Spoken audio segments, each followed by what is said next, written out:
What is polyamory? Polyamory, like polyamorous? What is that? And how does it work? I Googled it. And according to Google, polyamory involves being in multiple romantic relationships at one time with the express knowledge and informed consent of all partners. It is a type of open relationship that follows certain guidelines agreed upon by the people involved. It's different from monogamy or the practice of having just one committed partner at a time.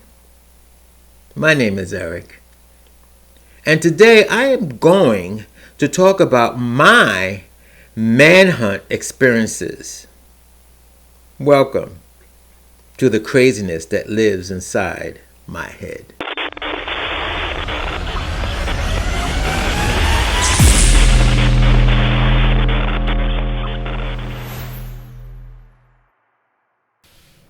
Manhunt, I don't know if it still exists, but there was a time, I hate to tell on myself, but back in, I'll say 2006, the period from 2006 to 2011, let's say, I was dating the Dateline. Everybody did the Dateline. That's when the Datelines really was starting to get busy, and everybody was on the Dateline. And one of the Datelines was called Manhunt. And I went on Manhunt, and I found a couple of guys. It's like any other dating thing. But a couple of guys that I did meet on Manhunt. I met one guy. I forgot his name. Let's just say Jack. I met this guy named Jack, and we met at Barnes and Nobles, where I lived at in Connecticut, had Starbucks. So we met at Starbucks and Barnes and Nobles. And we liked what we saw. We talked. We liked, okay. Then he gave me the lowdown. Now, let's be honest. I was younger and hornier. And he was saying, and we did like each other. I think we were very attracted to one another. And after we found out the attraction and made the agreement that we're going to go and fool around, he gave me the lowdown. What was the lowdown? He was in a polygamy relationship. I think it's polygamy or polyamorous, whatever you call it. I guess I just said it when I started off the show. Polyamorous. I can't even say the damn thing. Polyamorous relationship. He was in a 3-way relationship, okay? It was 3 of them. And it was, dig this now, it was a 3-way relationship, and it was an open relationship. And what the hell does that mean, I asked him. He goes, well, I live with 2 other guys, and they have a 2-bedroom apartment in somewhere in Connecticut.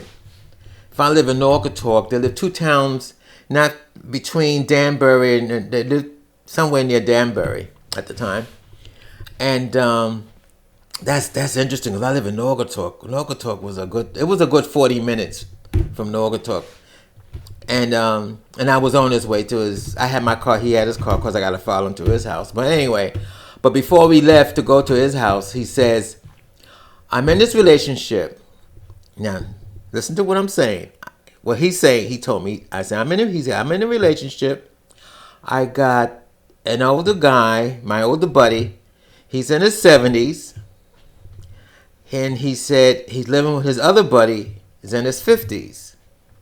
And this guy, I take that back. His other buddy was living in his 30s. I take that back.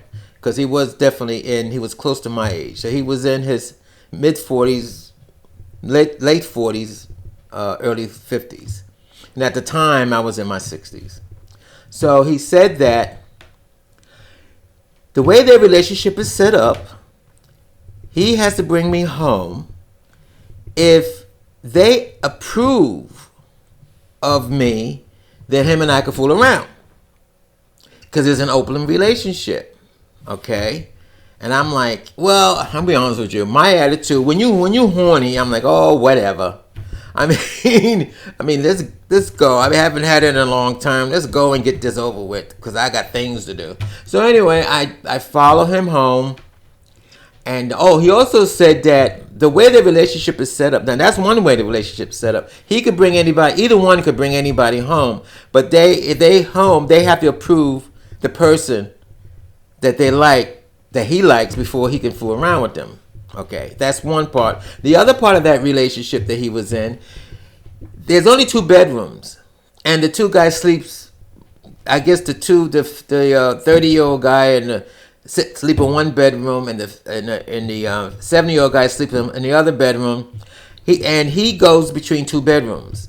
He spent 3 nights with the 30-year-old and 4 nights with the 70-year-old, and sometimes he switch over. He might spend 4 nights with the 30-year-olds and 3 nights with because he didn't have his own bed. He sleeps between the 2, and they didn't sleep on the same bed. He took turns sleeping with one of them. I'm like, whoa, wow.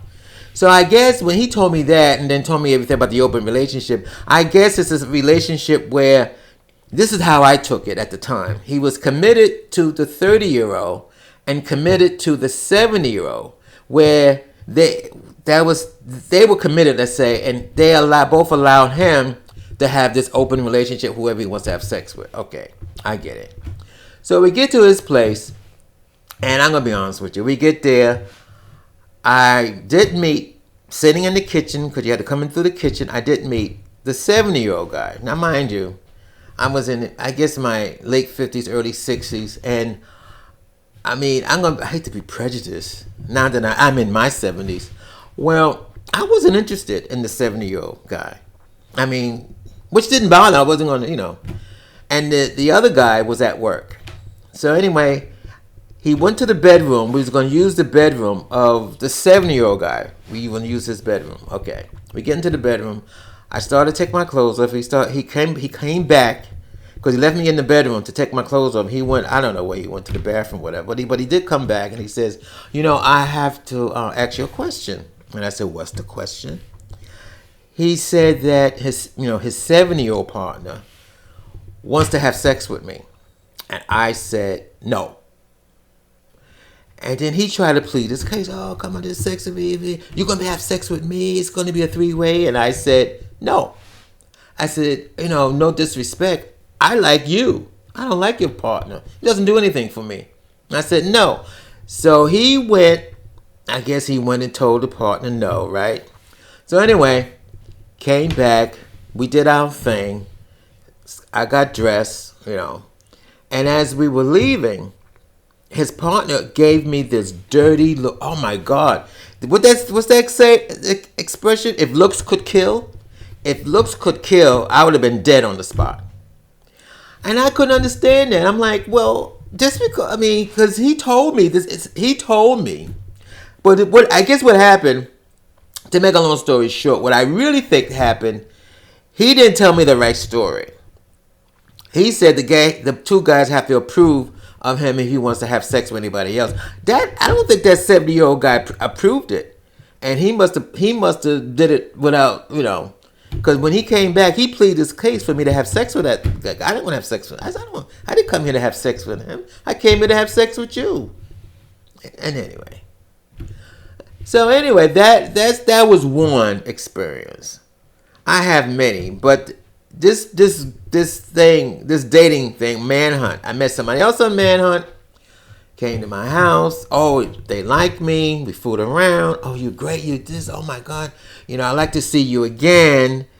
Then he proposed. He goes, what do you think about polyamory relationships? And I said, what the hell is that?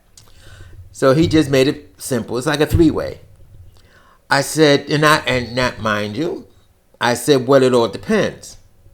He said, oh, it depends. I said, yeah, who's this other person I'm going to have sex with? So we went online to see the picture of his person that he's supposed to have this relationship with. And I said, no. And he got kind of mad. Oh, come on, come, because he was begging me to go home with him, to have sex with him. I said no. See, I can't do that. I'm not, I'm going to be honest with you, not to say I haven't done it. Now, in my younger days, I mean, we could talk about my days in the 70s when I was just carrying on. I mean, did I tell you about the time in the 70s there was a line to have sex with me? But anyway, that's a different story. But anyway, what I'm getting at is I have experienced this thing, this polyamory thing. And then when I think I did put something on one of my podcasts lately, was about the etiquette. What do you call your lover and your best friend? Well, anyway, one of my subscribers had put in the comments about this expression called the third. The kids today in the 2023, they're calling it the third, and of course I Google what that meant, and now just have this thing as the third is when you agree to have a third person in your relationship. And this is the interesting is usually but it depends on the rules of the relationship. That's how I look at it. And you have this third, the person, I guess, I don't know, the person who makes in the relationships first. The third person comes in is not as important as the first. I don't know. It's confusing. It's like a menage a trois. That's what it is. But it's a relationship. And this is not the first time I've heard this. Now, back in the 70s, I think I made a podcast about Raymond. When I met Raymond, this is 73, I met Raymond. And then when I met him in the park, I'm such a slut. I met him in the park. And then he took me home to this brownstone in Brooklyn that he was sharing this brownstone with all these guys. And the matriarch, if you want to call it, the guy who owned the brownstone, who did the cooking, and who found the guys, I think it was like 10 of them, who found these guys. They was down on their luck. Raymond was always down on his luck. And he got hooked up with somebody who told him about this house. And then when I went there with Raymond, the guy was very nice to me. The older guy, the matriarch, was very nice to me. Oh, do you want dinner? He's cooking dinner. I said, no. Basically, I just want to fool around with Raymond, get the hell out of there. I think I was 22 at the time, 22, 23. But anyway, back then, I did thought about it. I said, wait a minute.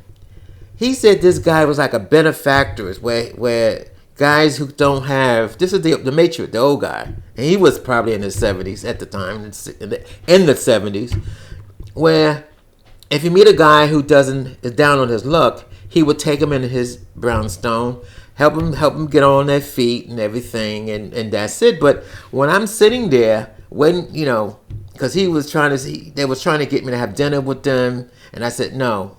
They had a bedroom upstairs. So anyway, what happened was when I went to the bedroom upstairs, he had to go to the bathroom, whatever. And one of the guys that was downstairs in the kitchen, because they're supposed to be having dinner, came upstairs and started cruising me. And of course, I'm like, I wasn't having it. And then he came back at the bathroom. We did our thing, and I left. And after I left, the last thing came in my mind. I mean, I was thinking about it back then. I said, are they all screwing around? I didn't think about the terminology menage a trois or polyamory. I just thought that this old man was picking up all these young guys, and he was a sugar daddy for all these young guys. There was a lot of them. Believe it or not, out of all the young guys that he was a sugar daddy for, there was only one guy that I liked. The rest of them, I'm like, oh, please. Anyway. And then I want to say this, too, about what now in the 2023s, they call it the third. Also, back in the 60s, they had a thing called wife swapping. Those baby boomers out there, remember wife swapping? They had wife swapping. They had swingers. Swingers is when couples, they swing with one another. What else they have back there? They had that. Oh, I remember when they had flower children. Now, I don't know how true this is, but if somebody was a flower child and free love, I thought that's what I thought it was all about too. They give you a flower, whatever, and then you go home to their house and you have sex. The bunch of them. Anyway, I'm too old to do that kind of stuff today. You just heard the craziness that lives inside my head.